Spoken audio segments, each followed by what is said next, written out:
Brought in Desmond Ritter.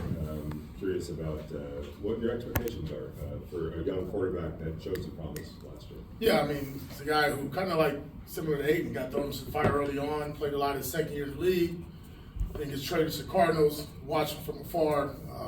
Obviously dealing with the injury with Aiden, just a great opportunity for him to come in, learn our system, and get him up to speed. And obviously, you're winning games. That's the primary goal and objective here. But is there any curiosity about what could Desmond Ritter potentially provide, not just this year, but down the road? I'll be honest, I got my hands full right now with Andy Reid and Patrick Mahomes. Worrying about the future is not really what I'm thinking about right now, to be honest. It's really getting him up to speed. Got in here. He's a bright-eyed kid, very smart, very sharp, fits in well with the room. I'm excited to see him at practice and what he can do. Coach, speaking of Mahomes and Reid, where does Patrick Mahomes stack up against the great quarterbacks you played as a player like Brady and Manning? 3. Yeah, I mean, I'm sure by the end of it, he'll probably move up, but the two gentlemen you named obviously are Hall of Famers, and one is the greatest of all time. Just the amount of wins, victories, and how he did it. But Patrick, and just watching him from afar, then seeing him up close and personal, game plan against him is the same, countless sleepless nights that you had as a player, and it's tough because he's a tremendous talent, very competitive. And to be honest, even with what's going on in the season with interception on it, he's still playing his best ball. I mean, there's some stuff that he does that it's just not accounted for. I mean, I think credit to them and Andy Reid of how they adjusted to different personnel groupings, injuries just like us, and they're finding ways to win. AP, when you look at this offense, obviously you're not going to give away strategy, but what do you need to do to get this thing humming and going? Our offense? Yes, sir. Yeah, I'll be honest. Penalties and turnovers. Let's just start there. Penalties, turnovers, and execution, right? It's detail work. It's easy, right? You go zone right, everybody needs to go to right. We can't have guys going different directions, right? We got to be clean on that part. Each and every week, I think, you go in the game and you feel confident about what the staff's able to do. And I have felt that. And I think at the end of the day, we have to execute as players. We have to call the right plays at the right time. And when all that's going on, if the play breaks down, it's up to the guys on the field to make it right. And that's what this game always comes down to: is players and coaches put them in positions to make plays. Coach, on that right side, DJ Glaze has gone up against a couple of really elite edge rushers, but now Jackson Powers-Johnson gets to go against his, first elite interior lineman, Chris Jones. How do you ramp him up for something like that? We're not going to leave him on the island. I'll tell you that. It'll be Jackson and the group. Jackson and 5 other guys. But, we cannot leave a rookie offensive lineman on Chris Jones. That's not going to happen. Didn't do it last year. Don't plan on doing it this year. He's going to get, obviously, a premier, probably future Hall of Famer at defensive tackle. And to do that to a rookie, we're not in that business. But excited to see it, though, because he's on battle. It's going to be a slugfest in there. You spoke last week about Jordan Meredith, being ready to play, and he obviously had a good game. Any surprise that he played that well and was ready to step in the way he did? No, I thought last year when he kind of filled in different roles for us, he always kind of you don't really talk about him, which is a good thing, right? Because that's not penalties, not making mistakes. What I love about him is his physicality. He's a blue-collar guy. He's scrappy. He's grimy. You just got to have one of those guys that just want to get dirty and mix it up. But more importantly, he doesn't make a lot of mistakes. And when you go in there and you throw through 2 games now with him in there, and you don't mention George's name. And I think that's really a credit to him and the staff, just getting him ready to go, and he's prepared. And he's been in this situation now for 2 years. He's stepped up. AP, you spoke. For DeAndre Hopkins today. I know obviously he's been in the league for a long time. He's a known commodity. We haven't seen him in that offense. How do you kind of prepare for playing with him? Yeah, I mean, you kind of got to look at it in 2 folds, right? They're going to have some plays for him, get in there and learn the playbook. But to be honest, no disrespect to Hop, this offense still goes through 87 and worthy now down the field vertically. So I'm sure that Andy, just as he's done in years past when he's made trades for certain players, he finds that role, those 6 or whatever many plays that he has for that gentleman. You're talking about a proven vet that's been in multiple systems. It's not going to take him a long time to learn it, just to get him up to speed. Not quite sure what we're going to get from there, but we know who the primary focus is. AP, How close is it for Jacoby Myers to return? He'll practice today. AP, you spoke about game planning for Kansas City. This is the 2nd year in a row. You faced them twice in about a month span.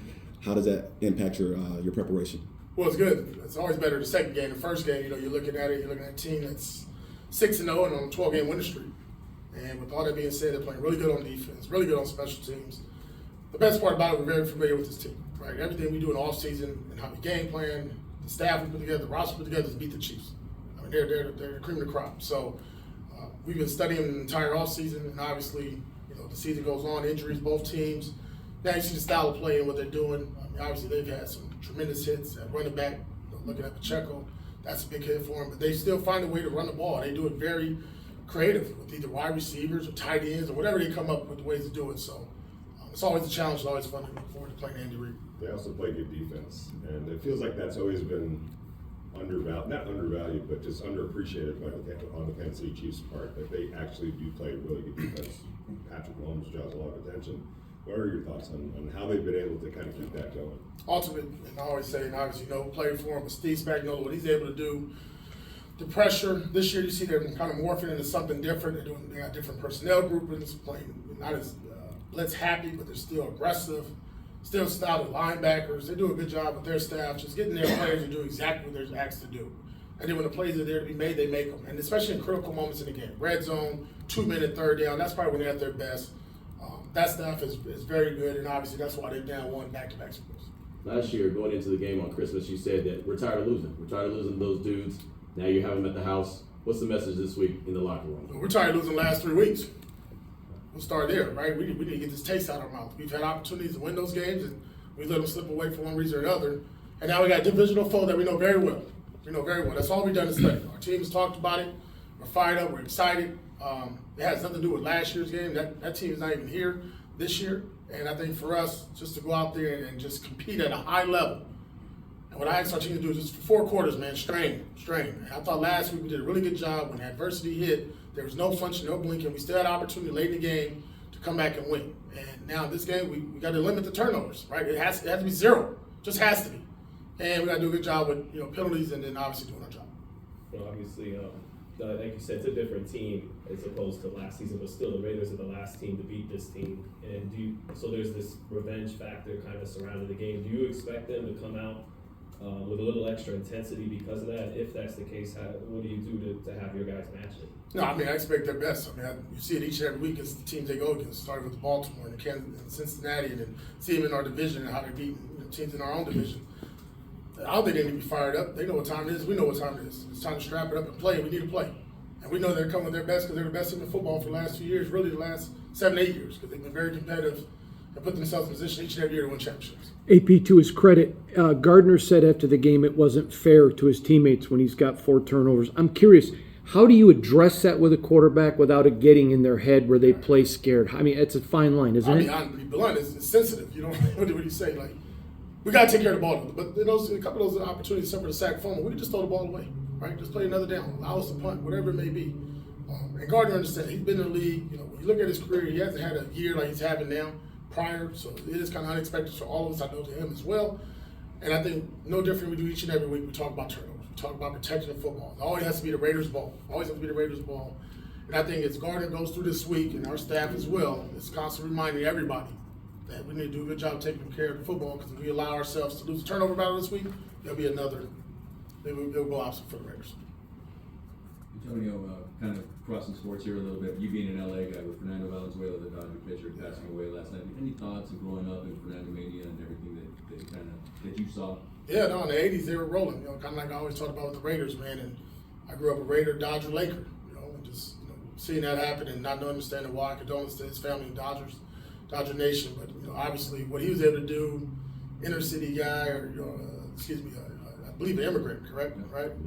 And just taking over the league by storm, rookie of the year, I believe, and just breaking records left and right. It was a different swag about him. He didn't look like all the other pitchers at the time. They're totally different, and obviously he did it his way. Guys good? Cool. Thank you. Thanks, AP.